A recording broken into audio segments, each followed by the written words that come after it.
Fala galera, beleza? Professor Marcos com mais uma aula de biologia. Hoje vamos trabalhar, pessoal, a biologia 4, a aula 5, segunda lei de Mendel ou dihibridismo. Então, pessoal, a segunda lei de Mendel ela é também chamada de lei da segregação independente dos fatores ou dihibridismo. Por que dihibridismo? Agora, Mendel vai trabalhar duas ou mais características por vez. Lá na primeira lei, Mendel trabalhou apenas uma característica por vez. Ele só queria saber se a semente era verde ou amarela, se ela era rugosa ou lisa. Mas isso por vez. E agora, na segunda lei, nós vamos estudar duas ou mais características por vez.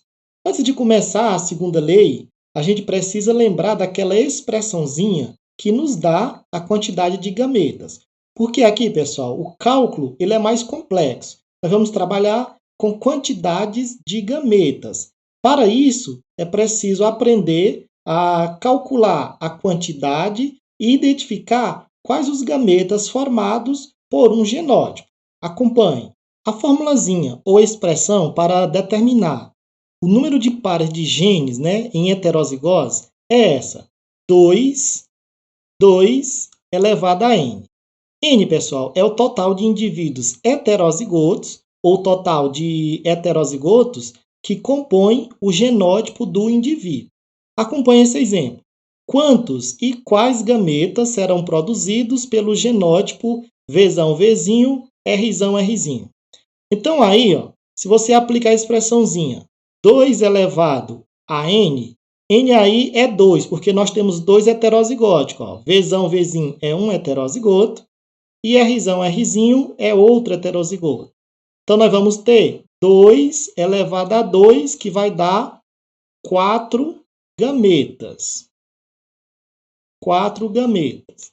Agora, eu preciso identificar quem são eles. Então, aqui você vai fazer o quê? Você separa o Vzão do Vzinho e vai fazer essa distribuiçãozinha. O Vzão ele vai com Rzão e também vai com o Rzinho.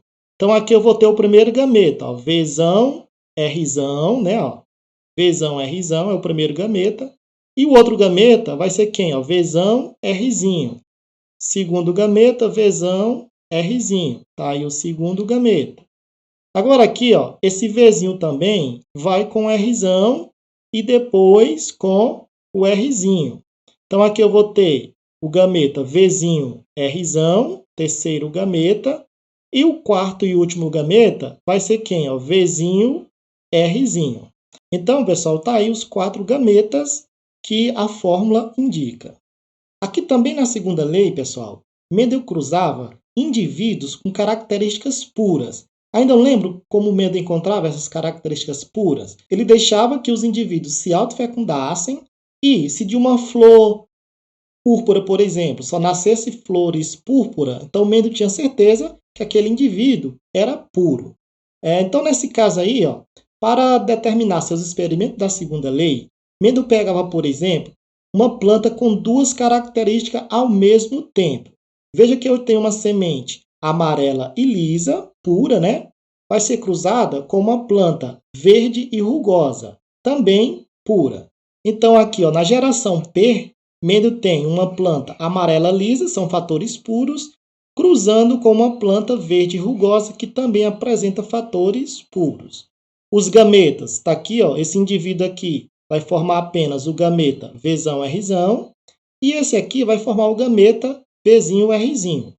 A geração F1, quando eu cruzo esses dois gametas aqui, Vzão, Rzão, com Vzinho, Rzinho, os indivíduos apresentarão 100% de indivíduos apresentarão o genótipo dihíbrido, Vzão, Vzinho, Rzão, Rzinho.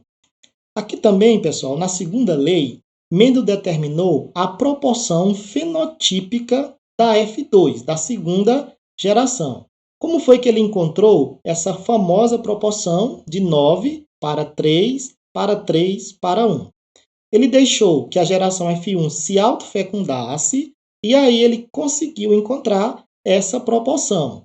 Então, aqui a gente viu que todos os descendentes de F1 apresentavam esse genótipo dihíbrido, o híbrido. duplo heterozigótico. Os gametas formados por ele, nós vimos como encontra, né, ó, os 4 gametas que esse indivíduo irão formar. E aqui nós temos uma proporção de 1/4 de cada gameta. E aqui como era que Mendel procedia? Ele fazia uma tabelinha, né, ó, para fazer esse cruzamento. Ele colocava aqui os gametas na horizontal de um dos indivíduos e os gametas do outro indivíduo na vertical. Iria fazendo o cruzamento. Ó. Vzão Rzão com Vzão Rzão. Você teria o indivíduo Vzão Vzão, Rzão Rzão. Esse Vzão Rzão cruzado com Vzão Rzinho vai dar o indivíduo Vzão Vzão, Rzão Rzinho. E assim ele foi fazendo com todos os gametas e aí ele encontra a proporção fenotípica da segunda lei. 9, amarela lisa, conta aqui, ó, 1, 2, 3, 4, né, ó, 5, 6, 7, 8, 9. 9 amarelo lisa. 3 amarelo rugoso, que está aqui, ó, 1, 2, 3. 3 amarela rugosa. 3 verde lisa, está aqui, ó, 1, 2, 3. E apenas uma verde rugosa. Então, essa é a proporção fenotípica da segunda lei. 9 para 3, para 3, para 1. E aqui a gente tem, pessoal, o enunciado da segunda lei de Mendel. Após ter feito todos os cálculos, Mendel percebeu que as características que ele chamava de fatores se segregavam de maneira independente, ou seja, a cor amarela não interferia no caráter liso da semente. Embora estivesse na mesma planta, na mesma semente, esses fatores se separavam, segregar é separar. Esses fatores se separavam de maneira independente. Daí, ele enuncia a segunda lei. Os fatores para 2 ou mais características segregam-se no híbrido, ou seja, no heterozigoto, distribuindo-se independentemente para os gametas, onde se combinam ao acaso. O caráter liso e o caráter amarelo se separam de maneira independente para formar o fenótipo do indivíduo final. Os mesmos cálculos, pessoal, que Mendel aplicou para o dihibridismo, 2 características por vez, pode ser aplicada para um polihíbrido, com muitas características por vez. Veja só, é recomendável que quando se trabalhar com mais de 2 características, faça-se a decomposição para o monohibridismo, porque é muito complicado você trabalhar com aquela tabelona de cálculo de cruzamentos. Então, recomendável é você separar o polihíbrido em monohíbrido e fazer os cruzamentos. Acompanhe esse exemplo aqui, ó. Do cruzamento, você tem aí um trihíbrido, né, ó, 3 híbridos. Ele quer o quê? Na letra A, o total de gametas de cada progenitor. Então, veja só, respondendo a letrinha A, nós temos ali, ó, 2 elevado a quanto? Ó, 1, 2, 3. 2 elevado a 3, que são os heterozigotos, nós teremos 8 gametas. Então, aí, ó, cada progenitor irá formar 8 gametas. A letra B quer saber a fração de indivíduos com genótipo dominante. A gente vai decompor para o monohibridismo esse genótipo. Então, eu vou pegar azão, azinho do primeiro e cruzar com azão, azinho do segundo. Eu vou ter, ó, azão, azão, azão, azinho, azão, azinho. Separando os Bs, Bzão, Bzinho com Bzão, Bzinho, também eu vou ter o quê? Ó? Bzão, Bzão, Bzão, Bzinho, Bzão, Bzinho. Separando os Cs, Czão, Czinho com Czão, Czinho, eu vou ter Czão, Czão, Czão, Czinho e Czão, Czinho. Perceba que em cada um deles eu tenho 3/4 de indivíduos dominantes. Então, aqui você pega e eleva ao cubo, né? Ó, 3/4 elevado ao cubo vai dar 27 sobre 64. Então, aí é o total de indivíduos, a fração de indivíduos com genótipo dominante. Aqui na segunda lei também, pessoal, é possível determinar o número de genótipos no polihíbrido. Por exemplo, neste cruzamento, ó, você tem o cruzamento desse indivíduo e eu quero saber o total de genótipos que será formado com esse indivíduo. Aqui nós temos a presença do Azão, vai identificar a cor da semente, a presença do Fzão, a textura da casca, né? O Czão, o tamanho da planta, o Tzão é a posição da flor no caule, que pode ser axial ou terminal, e o Bzão, a cor da casca da semente. Então, aqui a gente faz da mesma forma. Nós vamos separar, decompor isso para o monohibridismo. Eu vou pegar os Azão, Azinho do primeiro com Azão, Azinho do segundo. E aqui eu vou ter 3 genótipos. Azão, Azão, Azão, Azinho e Azinho, Azinho. Lembra que está faltando outro Azão, Azinho. Não precisa você repetir. Então, eu tenho 3 genótipos. Quando eu separar os Fzinho, Fzinho do primeiro com Fzão, Fzinho do segundo, eu vou ter 2 genótipos, que vai ser Fzinho, Fzinho e Fzão, Fzinho. Separando os Cs, nós vamos ter 2 genótipos, que é o Czão e o Czinho. Lembra que não precisa você repetir o Czão, Czinho. Aqui também, quando separar os T's, nós teremos 3 genótipos. E quando separar os B's, nós temos apenas um genótipo. E aí você pega e multiplica. Ó, 3 vezes 2 vezes 2 vezes 3 vezes 1. E aí nós teremos 36 genótipos, é o total nesse cálculo, nesse cruzamento. Da mesma forma, é possível também determinar o número de fenótipos no indivíduo. A gente procede da mesma forma, separa, né, os alelozinhos iguais de cada um, e aqui agora a gente faz o cruzamento.